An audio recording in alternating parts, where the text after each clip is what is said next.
The book is really about fear and overcoming fear, isn't it?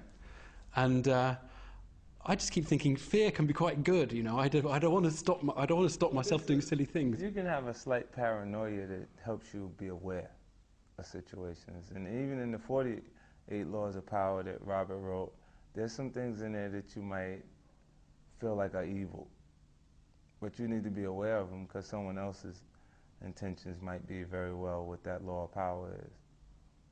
You know, so like when I got a chance to talk to him, we even brought it down to the perspective of a person that's in a staff meeting that is watching someone else raise their hand to answer a question that they know the answer to. And that means that person deserves to be ahead of you in life because your fear of being wrong at that point is not allowing you to create your value in the workspace. The book is really based and recounts your experiences of hustling and selling drugs in Southside Queens. And you can draw lessons for business in the staff room from that really completely different world. The boss in the neighborhood doesn't see killing someone as it doesn't rule killing someone out as an option to expand business. When in corporate America, I've interacted with people that absolutely have intentions of killing the competition in a different way. But it's just not literally killing. Right. It's yeah. Have you overcome fear? I mean, you were shot 9 times in the year 2000. In terms of dealing with fear, I suppose you're not scared of anything after that. Well, when you're in life-threatening situations, it makes you a little more conscious of death. You know, and the more that you are aware of your fate, the higher the probability you have a chance to live. So you're a little more free. Like I go into what Robert kind of identified as the core of my power is me being in business situations and being the person with the least fear at the table. And that's because I weigh these things up against my biggest losses in my life. So like the loss of my mom is the biggest thing that I've experienced. So walking into a room, even at the worst possible scenario, it won't damage me to the point or hurt as much as that hurt it.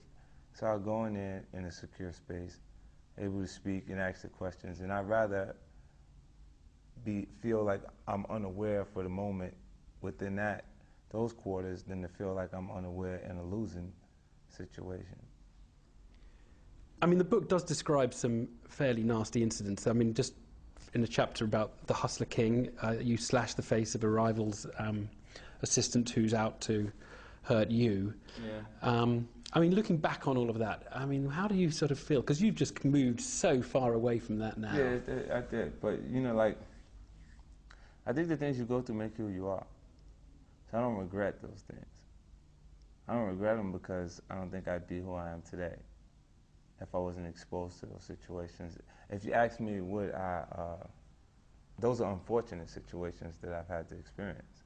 And if I had a choice, I would have definitely went in a different direction. I might have wanted to go to school for business instead of having to go through this portion of my life. But tough lesson, yeah. Yeah, but under those circumstances, when you're in an environment where you meet aggression with aggression, or you're deemed weak, and the weak becomes the prey, you gotta kind of back people off of you at different points.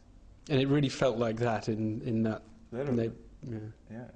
And when you're willing to go as far as further than the other guy, you always prevail. You always end up on top. It's like the kid in the schoolyard that doesn't want to fight always leaves with a black eye, because as soon as the other kid identifies he doesn't want to fight, he hits him. But this is back to the negative view of human beings. Yeah, like I mean, I never wanted to fight, but kids. Actually, I did get hit at school a little bit, but not very much. But when they say no, I really don't want to do it. Pop, that's when you get hit. You just gave the other guy enough confidence to hit you at that point. Especially when there's a bunch of kids behind him jumping up and down saying, "Whoop him."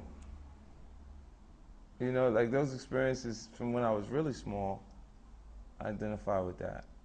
So I ain't never been in a space or those situations where, even if I didn't want to fight, I didn't show them. And then let's talk about the world of rap, which is a bizarre world, obviously, hip-hop.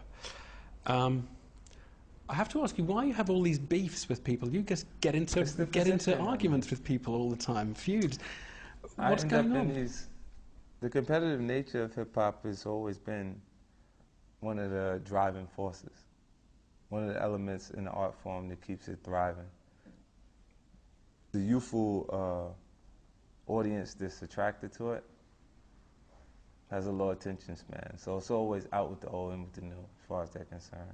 So the guy that comes into hip-hop music, you know, while we continuously use metaphors for things, I'll use the metaphor of a fighter. A fighter will go into the actual gym, day 2, his coach is calling him champ. Because he weighs 154 pounds, he's watching Floyd Mayweather fight saying, I'm going to beat Floyd Mayweather one day, or I'll be as good as Floyd Mayweather. When he doesn't even know how to fight at that point. He just begins his training. You know, and rappers psychologically are like fighters, where they condition themselves to believe they're as good as the guy that is in position at that point. So I'm constantly challenged. They come prematurely and I damage their careers, because when you compete with an artist that has a higher consistency than you, they match you up against that artist, the public, and then you just dwindle away. But I'm more fused than the average artist because I'm more vocal, I generate more interest, and I'm obviously in a space that they'd actually like to be in.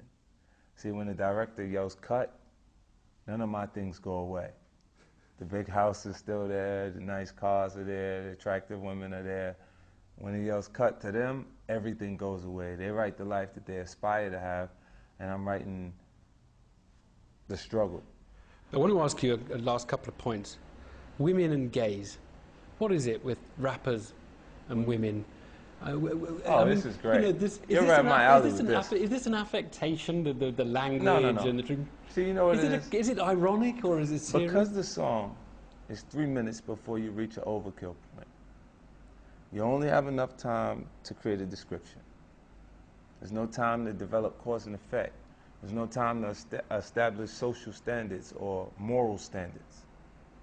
So when you make reference to whore, do you know what I'm talking about?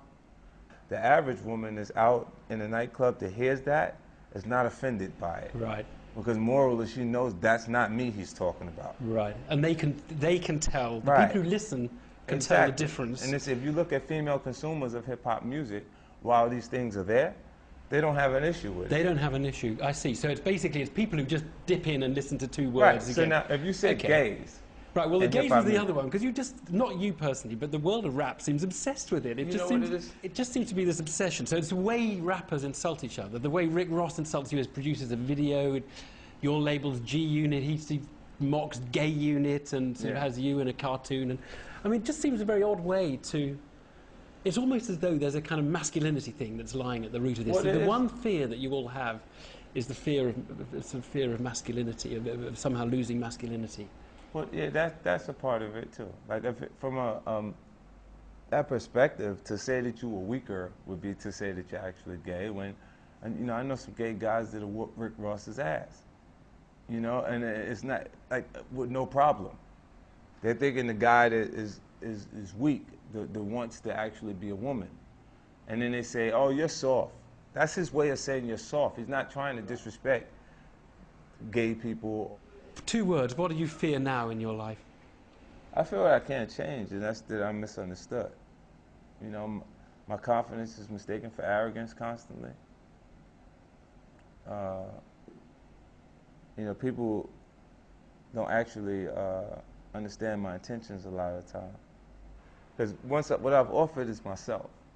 So there's artists out there that can beat me at doing different things, but not at being me. So once the public embraces me and says 50 is cool, or I like 50 Cent, can't nobody beat me at being that.